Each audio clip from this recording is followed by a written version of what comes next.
Mga kapatid, Shema, makinig, magnilay at magsalo tayo sa banal na salita ng Diyos.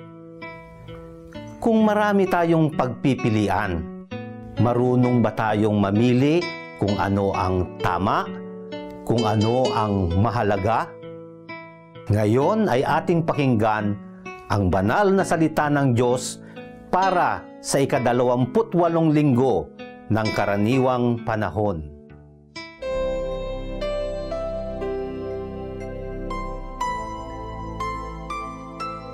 Noong panahong iyon, habang paalis na si Jesus, ay may isang lalaking patakbong lumapit. Lumuhod sa harapan niya at nagtanong, "Mabuting guro, ano po ang dapat kong gawin upang magkamit ng buhay na walang hanggan?" Sumagot si Jesus, "Bakit mo ako tinatawag na mabuti? Walang mabuti kundi ang Diyos. Alam mo ang mga utos. Huwag kang papatay. Huwag kang mangangalunya. Huwag kang magnanakaw. Huwag kang magsisinungaling sa iyong pagsaksi.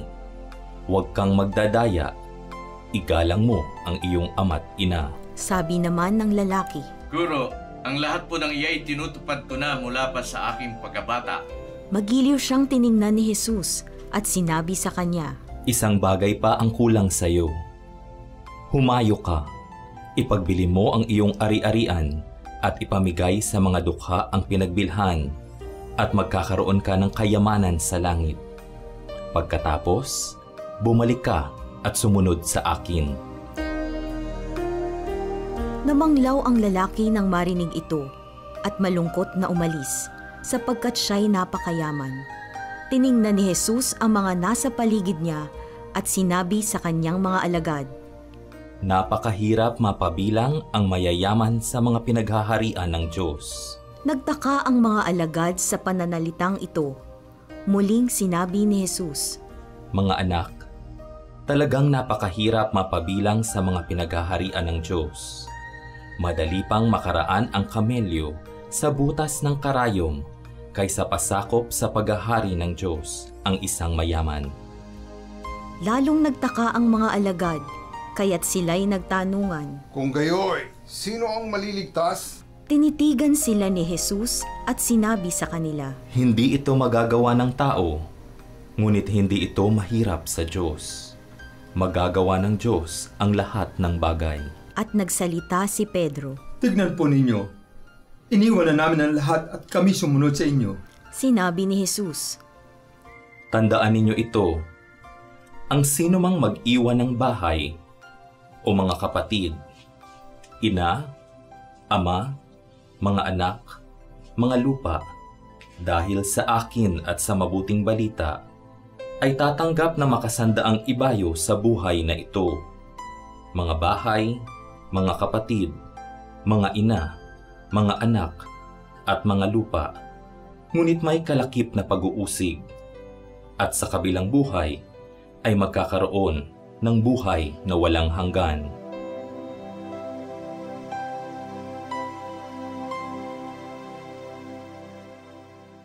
Napakinggan natin na may isang lalaking lumapit sa Panginoon at tinanong siya kung paano niya makakamtan ang buhay na walang hanggan. Ramdam natin ang pagnanais ng taong itong masumpungan ang buhay na walang hanggan. Tinanong siya ng Panginoon kung nasusunod ba niya ang mga utos ng Diyos. At tuwang-tuwang sinabi ng lalaking ito na opo, nasusunod ko ang mga utos ng Diyos. Pero ito ay hindi sapat sa Panginoon. Meron pang isang napakahalagang bagay na kailangan niyang matutunan. Kailangan niyang matutunang pahalagahan at mahalin ang Diyos at ang kanyang kapwa-tao. Kung sinusunod lang natin ang mga utos ng Diyos dahil tayo ay takot sa mga magiging kaparusahan, ito ay kapos at hindi sapat. Naalala ko tuloy yung aking kaibigan. Halos ayaw na niyang lumabas ng bahay Gusto lamang niya ay matulog na lang ng matulog upang hindi siya magkakasala. Ito ay kapos at hindi sapat. Sapagkat wala man siyang ginawang masama, wala rin siyang nagawang mabuti. Mga kapatid, ang pagsunod sa mga utos ng Diyos ay kapamaraanan lamang upang unti-unti tayong matutong pahalagahan at mahalin ang Diyos at ang ating kapwa. Ang Diyos ay hindi parang isang pulis na nag-aabang lamang kung kailan tayo magkakamali at tayo'y dadakpin at parurusahan. Ang kalooban ng Diyos ay tayo ay makapamuhay ng malaya bilang kanyang mga anak na ginagabayan ng kanyang dakilang pag-ibig. Hindi po natin masasabing masama ang taong lumapit sa ating Panginoong Hesukristo. Subalit siya ay kulang at kapos dahil ang kanyang pansariling interes lamang ang siyang kanyang pinagtutuunan ng pansin. Ito ang kanyang yaman. Madalas tayo rin ay kapos sa pagtugon sa Panginoon dahil mga sari-sariling interes din natin ang ating inuuna. Nakakalimutan natin madalas na may panawagan para sa atin upang maglingkod at magmahal. Ito ang dakilang kautusan ng Diyos. Natanong po natin kanina sa simula na kung tayo ay nahaharap sa maraming pagpipilian, marunong po ba tayong mamili ng tama? Marunong ba po tayong mamili kung ano ang mahalaga? Kung katulad nung lalaki, tayo ay kapos, huwag po tayong mabahala.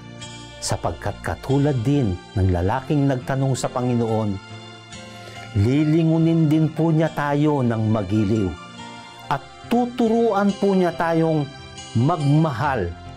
Tuturuan din niya tayong maglingkod sa Kanya at sa ating kapwang nangangailangan. Ngayon po ay aanyayahan ko kayong samahan ako sa isang maikling panalangin. Panginoon, Ikaw po ang nagbigay ng aming puso. Kami po ay turuan mong magmahal upang makapaglingkod sa iyo ng lubusan. Turuan mo kaming maging bukas upang kami ay laging gabayan ng iyong dakilang pagmamahal. Amen. Mga kapatid, napagnilayan na natin ang mga banal na salita ng Diyos. Ako po si Father Dom Resurrection, OFM, Parish Priest ng Saints Peter and Paul Parish ng Kasambalangan, Santa Ana, Cagayan, na muling nag-aanyaya sa inyo na huwag manatiling nakikinig lamang sa mga salita ng Diyos, bagkus isabuhay ito at ibahagi sa ating kapwa.